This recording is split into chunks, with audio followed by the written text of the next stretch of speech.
Peace, infinite waters, diving deep once again. We're here in nature, feels great. What does it take to become fearless?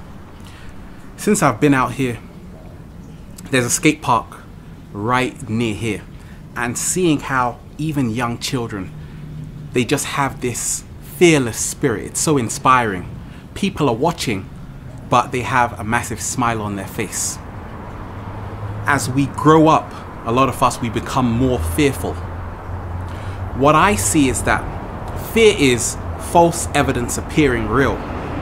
The definition I give to fear is that fear is a self-created feeling based on the pseudo-realization one does not have the capacity to overcome a perceived experience. In other words, it's all taking place within our minds. What's helped me along my journey is to look at 5 areas. First, number 1 is total commitment.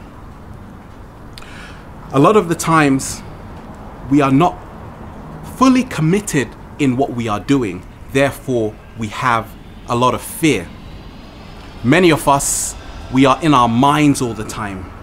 Once we move into our body, we can have this total commitment.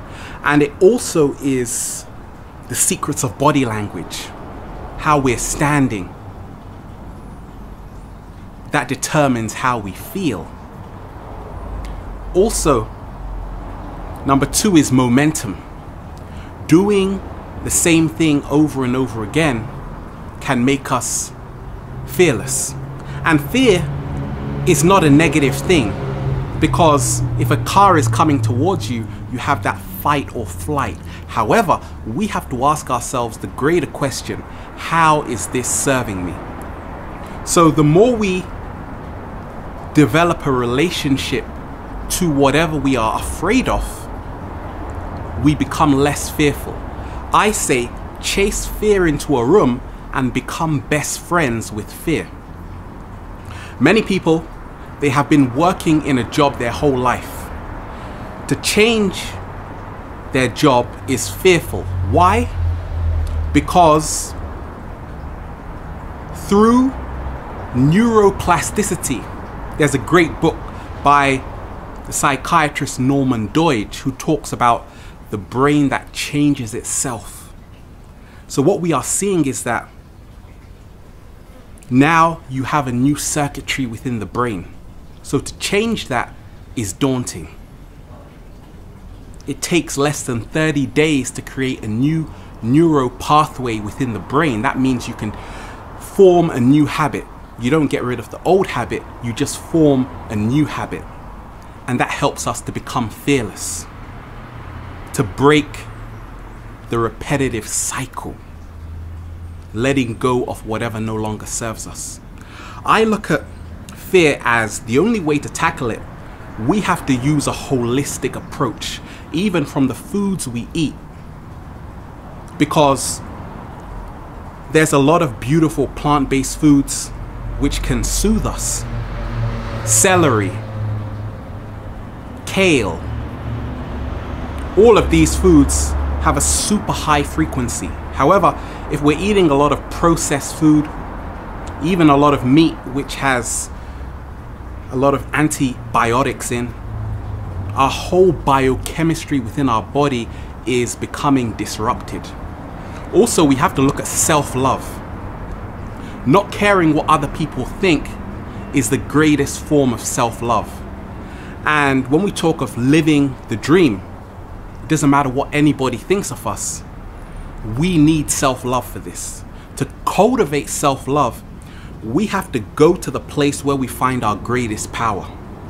We have to connect with kindred spirits that support us. We have to love ourselves enough to realize that we have to follow our true calling. We don't have to compare ourselves to other people. Number 4 is bravery. We need courage. And the only way to develop more courage, more bravery, is just to plunge yourself into the moment. That is it. There is no secret. What's helped me along my journey is to immerse myself in the process, because the process is more important than the destination. Once we can have this love for what we are doing, we find it becomes easier. We realize that many of us, we are afraid because we are not truly, and this goes on to the last point, in the present moment. We're either in the past or we are in the future. And all fear disappears once we are fully in the present moment. That is where we develop a total body awareness.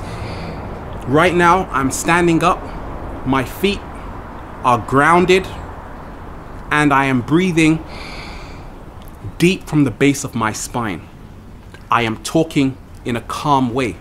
So we have to look at all of these areas. We have to see that, are we focusing on how bad we are? That we are not good enough? Because whatever you focus on grows. So we have to ask ourselves, are we focusing on what we want, or are we focusing on what we fear? We have to realize that it's all mental.